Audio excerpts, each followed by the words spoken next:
Back to the channel. Welcome back to Josh Trade Wars. And today is episode 3 of the charts and patterns. And I think there's much more to learn about charts and patterns, but I think this is gonna be definitely not the end. But like I guess I would put like a pause until part 4. I guess I would have to go back into my books and see what I can teach you guys because there's a lot to learn about charts and patterns. You don't have to know that. But today we're gonna learn about where we left off, learning about pullbacks and reversals. I'm pretty sure in the last one we learned about trends and candles. So we're gonna go in more deeper into that. In every episode we go into deeper. So let's learn about pullbacks and reversals. Where does a pullback and where does it end? You can see right here. Pretend this is candles get going up. You can also use a line, but I recommend candles because candles give you more information. The more information you have, the more analysis you can make and where to buy. But right now, to make it simple, we're gonna use a line. So imagine the stock is going up and then it hits a brief pause and goes up.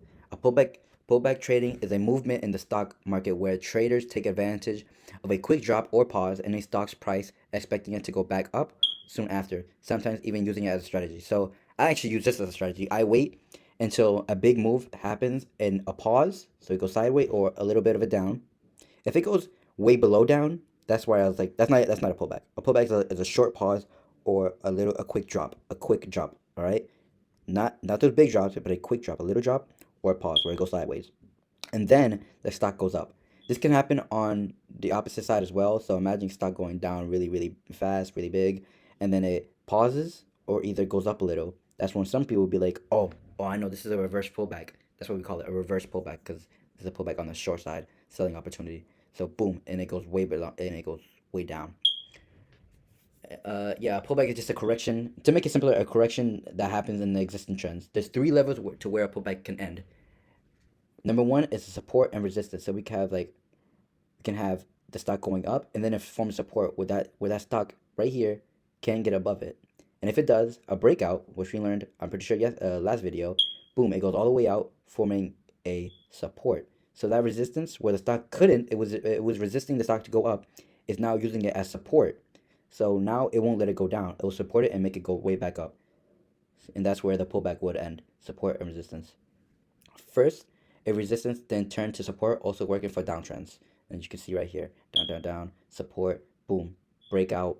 Then it turns into a resistance. It tries to go back up, but it won't, and it goes down. Now, where does it end? The second one is trend lines. So we have it going down, reverse pullback, and it just keeps going down. So this is helpful because pullbacks do form trend lines that most often when pullbacks are happening a lot more. So you can see going down, pullback, support or trend line because this is a downtrend. So a brief pause or a brief up and then continue going down. Then so that's more simpler. Then we have moving averages, and you might ask, what is a moving average? A moving average, an exponential moving average, or EMA, is which we call it. There's actually 3. There's an SMA, an EMA, and an MA. I will make a video all about indicators, but for now, let's know what EMA is, because I feel like that's what you should use. EMA is a very useful tool, so let's get on to what it means. An exponential moving average (EMA) is a tool that smooths out a stock's price to make it easier to spot trends and possible chances to trade. So you can see this is the moving average. This is the moving average. As you can see, this is the moving average for this stock right here. You see this line right here? That's the moving average. And there's different settings. So you can set averages at 50 at a 50 moving average, a 500 moving average, a 1 moving average. It's all very different, and I will teach you that. Don't worry. Price made a pullback toward the moving average and traded higher. So you can see over here, price toward the moving average, and the moving average can be used as support or resistance. So it tapped it and then boom. The key to use it is to use the same moving averages as other traders are, and I will teach you that. Sorry, I will teach you that like I did in I will teach you that in a video all about indicators. But yeah, if you're seeing the same thing as millions and millions of other traders are seeing, then you'll know what to do because you're seeing what they're doing. And if you can know what they're doing, you can know what to do next. If that makes sense, I hope you understand that. That was an example of the price pulling back toward the moving average. So you can see, boom, and this is the area of confluence where the line meets the moving average or the 50 moving average. Let's pretend this is the 50 moving average. So there was a resistance. It met right here at this area, the moving average and the line, and boom, supported it. So resistance now breakout and came support. Higher chance that a reversal will form. So yeah, reverse. Oh, and if you don't know what that means, we're gonna get into that. But but you cannot blindly enter a position just because the price made a pullback toward a key level. Prices can still break through it. So you want to use confirmation techniques to enter before entering a position.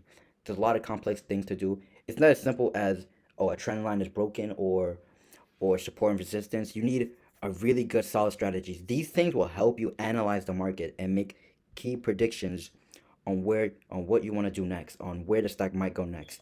But there's a difference between that and wanting to get in a position, because you need key indicators or a clear signals to show you when to get in. I'm gonna show you a good confirmation technique. A good confirmation technique is just using candles, because that's what the chart is made out of, just candles. You can see area of confluence. One technique, AOC, I might say AOF, but that's AOC, sorry about that. One technique is candlestick patterns. So right here, where the downtrend, support, area of confluence, where it meets the moving average, right here, the moving average, and it's a stock. Now, what using a candlestick pattern means is looking at candles. This right here is a bearish engulfing candle, is where the red candle is overtaking the green candle. You can see how the body, we're not looking at the wicks, the line, but we're looking at the body. You can see how the body is almost eating the green candle because it's just bigger. It can't, it has to take over the whole thing from top to bottom. If that red candle was starting in the middle of that green candle and all the way down, that's not bearish engulfing. The top of the red candle has to be higher than the top of the green candle, and the red candle has to be below than the low of the green candle, engulfing the whole thing like a shark eating a fish. When the second candle's body completely engulfs the previous candle, like I said, the body, showing us that a first showing us that at first buyers pushed the price all the way down, all the way up, sorry about that, creating a medium-sized green candle, but sellers stepped in and started pushing the price back down, surpassing the previous candle. Open price indicate there's a strong selling pressure at this area. Now, because this red candle engulfed this green candle, it's showing that we have strong selling pressure, and that's most likely making the stock, as you can see on this line right here, go down. So that's one. And another example is, if you want more confirmation, you can wait for the next candle, and this would be a good sell position, not losing any more.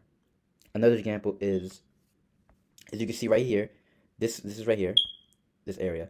This will show a good opportunity to buy because it will go up, but not 100% of the time. It will not 100% of the time go up. Because the thing about trading and stocks is it's it's full of possibilities. Nothing is certain for happen. It's pure chaos and randomness.